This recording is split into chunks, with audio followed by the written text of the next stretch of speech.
Hi friends, welcome back to our channel Chinki చిన్న. ఈరోజు మన కుకింగ్ వీలాగ్లో చాలా ఈజీగా అండ్ టేస్టీగా ఒక కర్రీ చూపిస్తాను. సో మీరు కూడా ట్రై చేయండి. ఇది వచ్చేసి బీరకాయ అండ్ ప్రాన్స్ కర్రీ అనమాట. చాలా అంటే చాలా బాగుంటుంది. ఎప్పుడు ప్రాన్స్ ఫ్రై కర్రీ నార్మల్గా కాకుండా ఇలా బీరకాయ కూడా యాడ్ చేసుకొని కర్రీ చేసి చూడండి. చాలా బాగుంటుంది, చాలా నచ్చుతుంది కూడా. అండ్ చాలామంది బీరకాయ కూడా తినరు. సో అలాంటి వాళ్ళకి నాన్ వెజ్తో పాటు బీరకాయ కూడా యాడ్ చేస్తారంటే చాలా బాగుంటుంది.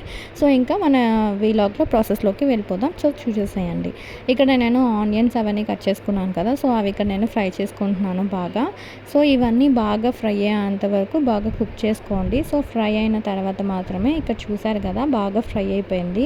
సో ఫ్రై అయిన తర్వాత మనము అల్లం, తెల్లగడ్డ, కొబ్బరి పేస్ట్ అనేది యాడ్ చేసుకోవాలి అన్నమాట.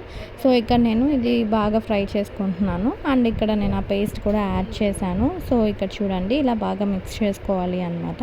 సో ఇది ఒక 2 to 3 minutes ఇలా ఆయిల్ అనేది బయటకు వచ్చేలాగా మిక్స్ చేసుకోండి. తర్వాత ఇక్కడ నేను ఆల్రెడీ చిన్నగా కట్ చేసి పెట్టుకున్న బీరకాయ పీసెస్ ఉన్నాయి కదా. సో ఆ బీరకాయ పీసెస్ని నేను కట్ చేసి పెట్టేసుకున్నాను అనమాట. సో ఆ బీరకాయ పీసెస్ని కూడా నేను ఇక్కడ యాడ్ చేసేసుకుంటున్నాను. అసలు ఈ బీరకాయ అంతా ఉడికే వరకు మీరు అసలు వాటర్ కూడా వేయకండి, ఎందుకంటే అప్పుడే ఈ కర్రీకి మనకి చాలా టేస్ట్ అనేది వస్తుంది. సో ఇలా బీరకాయని బాగా మిక్స్ చేసుకోవాలి. సో ఇక్కడ బీరకాయ కానీ ఉడికినట్లయితే ఇక్కడ మనకి తెలుస్తుంది వాటరీగా వస్తుంది అనమాట. బీరకాయ నుంచి వాటర్ వచ్చి ఇక్కడ చూసారు కదా. సో ఇలా అనమాట. ఇప్పుడు చూసినట్లయితే బీరకాయ బాగా ఉడికింది అనమాట ఇక్కడ. అండ్ ప్యారల్గా నేను ప్రాన్స్ కూడా ఉడకబెట్టుకుంటున్నాను కదా. సో ఇక్కడ చూడండి. సో ప్రాన్స్ అనేవి బాగా ఉడికిపోయాయి. సో ఇలాగా వాటర్ మొత్తం పోయేలాగా ప్రాన్స్ ఉడికితే చాలు అనమాట. సో నేను ఇక్కడ దాంట్లో ఆల్రెడీ ఉప్పు, పసుపు కొంచెం వేసుకొని ఆల్రెడీ ప్రాన్స్ని ఇక్కడ ఉడకబెట్టుకున్నాను. సో ఆ ప్రాన్స్ అనేవి నేను ఇక్కడ యాడ్ చేసేసుకుంటున్నాను అనమాట. అంటే అదే ప్రాన్స్ని వాడ్చుకున్నాను. సో ఇక్కడ ఈ రెండు బాగా మిక్స్ చేసుకోవాలి. సో ఇప్పుడు లాస్ట్లో మనం ఇక్కడ కారం వేసుకోవాలి. కారం అండ్ ఉప్పు అండ్ ధనియా పౌడర్, గరం మసాలా పౌడర్ అవి యాడ్ చేసుకోవాలి. సో ఇక్కడ చూసినట్లుగా నేను ఇక్కడ అంతా యాడ్ చేసుకున్నాను. యాడ్ చేసుకొని ఒక 2 to 3 minutes ఇలా క్లోజ్ చేసి పెట్టుకొని చూడండి. ఇక్కడ కొంచెం ఆయిల్ అనేది కొంచెం సపరేట్ అవుతుంది.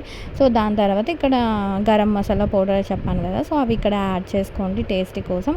అండ్ ఇప్పుడు ఇక్కడ కొంచెం వాటర్ వేసుకోండి. ఇక్కడ నేను 1 glass ఆఫ్ వాటర్ అనేది యాడ్ చేసుకున్నాను.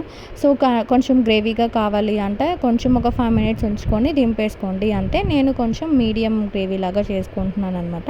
ఇక్కడ చూసారు కదా ఫ్రెండ్స్, ఆయిల్ అంతా బాగా తేలిపోయి ఇట్లా రావాలన్నమాట. అంటే అప్పుడు మాత్రమే కర్రీ అనేది బాగా ఉడికింది అని మీనింగ్.